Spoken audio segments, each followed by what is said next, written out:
Salut, c'est Fab de progressfitness.com. Donc aujourd'hui on va voir un exercice que j'ai appelé le H. Donc comme quoi le H ça peut être bon pour le tennis.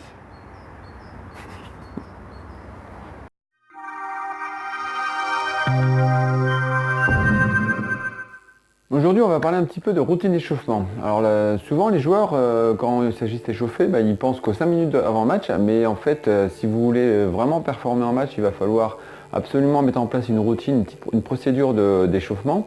Et donc il va servir également de préparation au match. Alors il y a un adage qui dit que performance est égale à potentiel moins interférence. Donc performance égale à potentiel moins interférence. La performance, c'est ce que vous allez produire sur le terrain. Le potentiel, c'est votre niveau, on va dire, habituel, normal, que vous pouvez avoir en entraînement notamment. Et interférence, ça va être tout le problème mentaux, toutes les perturbations mentales qui vont intervenir, donc avec toutes les peurs, les doutes, toutes les histoires qu'on se met dans la tête pendant un match, et ça va abaisser votre potentiel et va donner votre performance du jour. Donc c'est assez juste, performance ça correspond au corps, potentiel ça correspond donc à votre cerveau tennis, donc tout ce que vous savez faire, tout ce que vous pouvez produire, et interférence ça va faire intervenir donc la partie inconsciente qui va correspondre à toutes les émotions. Mais je trouve que cet adage n'est pas complet, et moi je rajouterai un mot qui est le mot préparation. C'est-à-dire performance c'est égal à préparation plus potentiel moins interférence. Si vous vous préparez mal à un match, vous n'allez pas pouvoir utiliser votre plein potentiel. Et donc du coup, c'est pour ça que la routine d'échauffement va être importante, même primordiale. Elle va à la fois être un échauffement physique, un échauffement mental et une préparation de la stratégie que vous aurez en match. Alors pourquoi avoir une procédure ?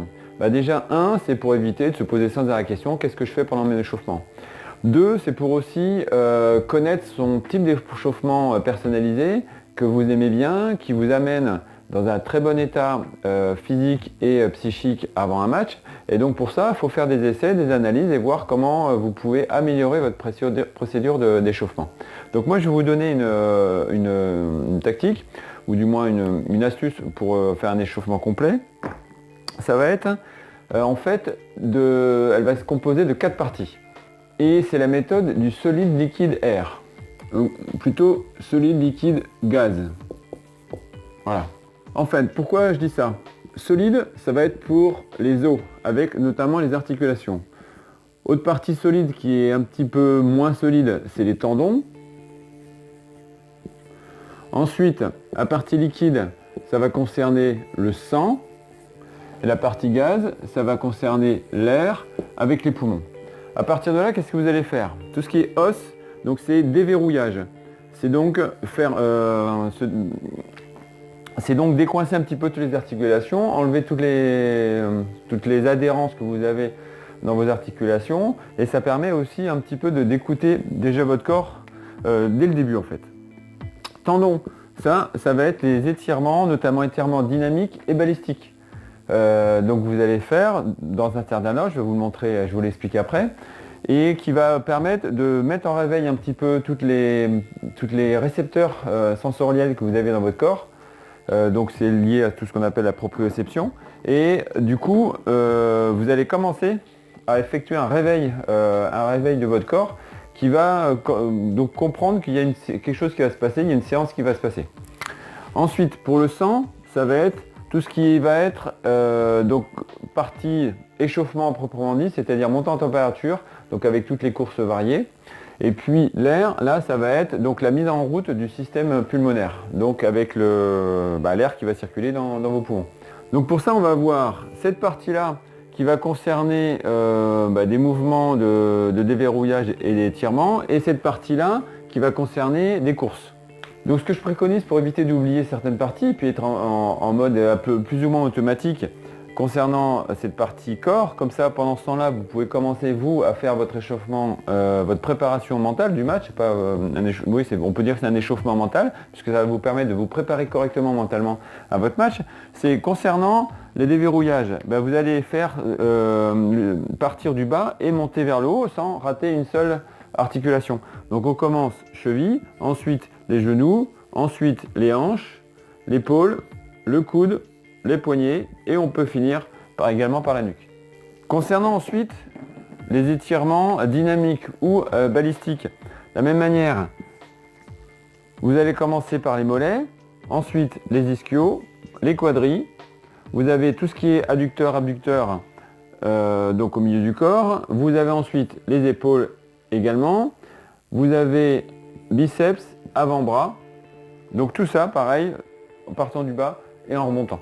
Concernant la partie 100 et R, c'est là où il va y avoir la course. Alors, naturellement, beaucoup vont courir en faisant un cercle. Après, moi, je préfère les allers-retours, donc sur le terrain.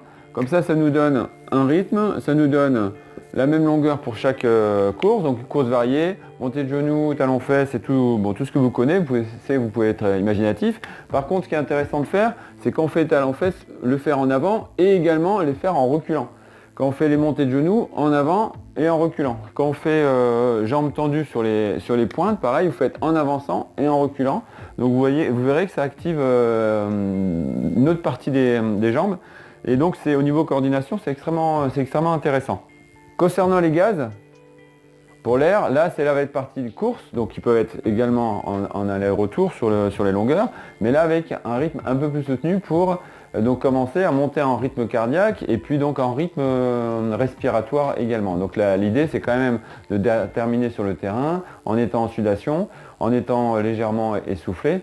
Et donc vous allez me dire, mais quand on fait un match, quand est-ce que je commence? Donc c'est là où vous devez avoir votre procédure. Donc ici, si on a le temps 0 concernant le match, ici, déjà le faire une fois, voir combien de temps ça doit vous prendre, mais au moins ça doit être 20 minutes. Et puis, donc la partie, grosso modo, déverrouillage, étirement, c'est à peu près 10 minutes. Voilà. Et c'est là où on peut se poser la question, si j'ai un match, quand est-ce que je vais commencer? En fait, s'il y a une espèce de côté aléatoire au niveau des matchs, c'est là où il peut y avoir la coupure. Ici, et vous reprenez les courses, il faut absolument que cette partie-là soit faite donc vraiment au dernier moment, puisque la montée en température ne doit pas entraîner une attente trop longue avec une baisse de température derrière. Et puis également la montée en fréquence cardiaque et fréquence respiratoire. Si vous vous arrêtez trop tôt avant un match, avant le début de votre match, là pareil, vous allez redescendre complètement. Donc ça, il faut absolument que vous arriviez à le régler vraiment au dernier moment, juste avant le démarrage du match. Et éventuellement, cette partie-là, elle peut être plus ou moins extensible si vous voyez qu'un match dure un peu trop longtemps par rapport à ce que vous aviez prévu. Pour terminer la partie gaz où on va être en accélération, donc course plus ou moins accélérée, voilà, on va voir l'exercice du H justement. Vous pouvez faire sur le terrain ou un autre terrain d'entraînement ou alors de manière simulée sur une zone verte ou sur une zone d'athlée. Et donc ça va vous permettre donc d'arriver sur cette 4e phase avant un match. Alors évidemment cet exercice vous pouvez le faire pour autre chose également, mais donc il me paraît intéressant de le faire puisque là vous allez avoir des courses variées, donc vous allez varier toutes les formes de déplacement et ça va vous permettre de monter très facilement donc en température et en fréquence cardiaque et respiratoire. Dernier point, donc je vais lancer des systèmes de coaching, donc d'accompagnement personnalisé, donc qui sont à la séance ou 10 séances ou alors sur une période de 3 à 6 mois, donc en no limite, c'est-à-dire que vous pouvez me contacter autant de fois que vous voulez. Si vous voulez quelques renseignements là-dessus, n'hésitez pas à m'écrire, vous avez le mail qui est en dessous.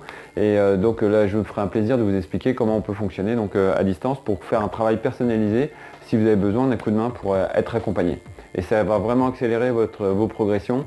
Il y a Einstein qui disait, le fou c'est celui qui ne change rien mais qui veut d'autres résultats.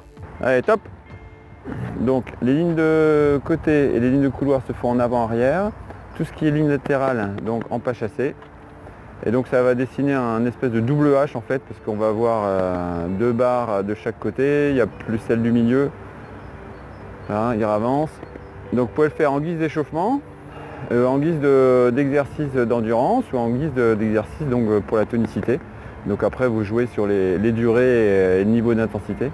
Et donc après il y a retour en arrière. Et on peut repartir dans l'autre sens.